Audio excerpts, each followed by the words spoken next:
এই হ্যান্ডসাম আমারে বিয়া করবি? ঠেকা পড়ে নাই দাদি, আমার অনেক আর্মি আছে, আপনার আমার দরকার নাই। এইরকম অপমান।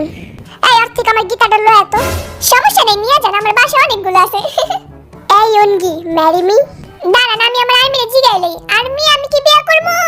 না, দেখছেন বিয়া করতে না কয়। তুই তো আর্মিরে নিয়ে থাক বন্ড বিলাই।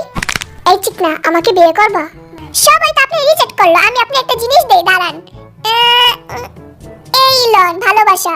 ওয়াও, হ্যাঁ নেন, তাও আমারে বিয়ার কথা কইেন না। সমস্যা নেই, এটা আমার বুকে সারা জীবন রাখে দিমু। এই জাঙ্গা আমারে বিয়া করবি? যেহেতু প্রথমে আমারে জাঙ্গাকে অপমান করলেন, আমি আপনারে বিয়া করতে পারবো না, আই এম সরি। এটা কি কইলি? বুঝে শুনে কইছস তো? হ্যাঁ, আবার কইলাম।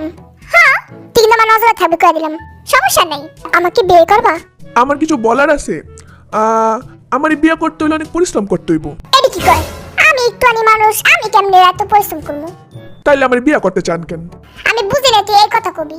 তাইলে দাদি আপনি আপনার রাস্তা দেখেন। তোর কথা তো আমি রাস্তা দেখবো না, আমি এমনি তোর কাছে থাকবো না। আচ্ছা শোনো, তোমাকে একটা কথা বলি। কি হয়েছে, তোর সমস্যাটা কি? না, কোনো সমস্যাই নাই। আসলে আমি আপনার বিয়ে করতে চাই, কিন্তু আমার লম্বা বউ পছন্দ। আমি কমপ্লেন খাইয়া লম্বা আমু, তাও তুই আমার বিয়ে কর। আপনি বিষয়টা বুঝতেছেন না, সবাই আমার খাটো কয়, আমার লম্বা বউ লাগবে, বুঝেন না কেন? আমি তো তোর কথা দিছি আমি কমপ্লেন খাই লম্বা আমু, তাও আমার বিয়ে করতে চাইতেছিস না কে ক? এই দাদির আসলে বুঝে লাভ নেই। দাদি আপনি আপনার রাস্তা দেখেন, যান। রাস্তা তো দেখবো, যে হোক বালাস, যে হোক কাছে যাবো, যে হোক। তুই আমার বিয়ে করবি? তুই অন্তত রিজেক্ট করিস না। আপনি তো খালি সবার সাথে ঝগড়া করেন, আপনার আমি বিয়ে করবো না, এটা জগরিটা মহিলা।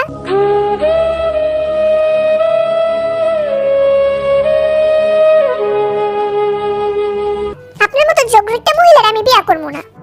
সাইডে কেটে দিয়ে আরো আমার বেশ অপমান করলো, মজা বুঝবি পরে। সারা সবগুলো আমার রিজেক্ট করলো। আমি থাকবো না, হেরে যাওয়ার আগে তো করে আপ্যায়ন করে যায়। আজকে আমি দেখা দেবো অতিথিকে কেমন আপ্যায়ন করে। এই হ্যান্ডসাম তুই কি খাবি ক? আমার এক প্লেট কাচ্চি বিরিয়ানি এনে দেন। বিয়ার প্রস্তাব রাজা না, আবার কাচ্চি বিরিয়ানি খেতে চাইতেছে। আসলে শুনেন, আমি যা কইছি ওগুলো আমার মনের কথা না। আসলে আমি আপনারে ভালোই বাসি, বুঝছেন? আপনার আমার পছন্দ, মন খারাপ কইরেন না।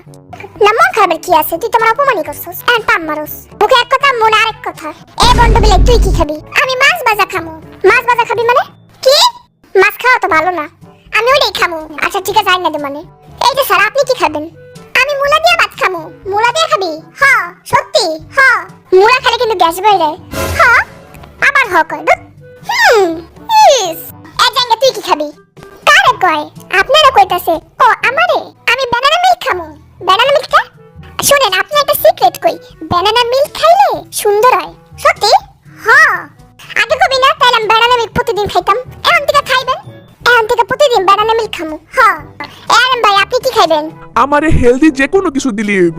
হ্যাঁ, হেলদি জিনিস খাস, হেল লেগে তো তোর শরীর এত সুন্দর। এ বাবা, তুই কি খাবি? আমি বলে বাপ দেখাই। আচ্ছা শুনেন, এক ধরনের ডিশ আছে না, ওই যে নুডলস দিয়ে বানায়, অনেক কিছু বানায়, এইটা সেইটা অনেক কিছু বানায়। আসলে ওটা তুই কি খাবে? এটা কম পেছন না পাইরা দাদি পুরো কথাটা তো শুনে, কথা শুনে না। আমি আসলে ওই নুডলসের জিনিস বাদে যা দিবে না ওইটাই খামু, কারণ আমি চাই না কে কাপা জিনিস খেয়ে আমার পেট খারাপ হোক, আমি মইরা যাই। ডিম দিয়ে নুডলস তো জীবনও দিবেন না, ঠিক আছে? দেখা যাবো। এ হাবি, তুই কি খাবি? আমি কিছুই খামু না, কারণ আপনার এদিকে আমার বিশ্বাস নাই। খুব ভালো। এই সাতটার লেগে কাপা নুডলসের চাটনি নিয়ে আয়।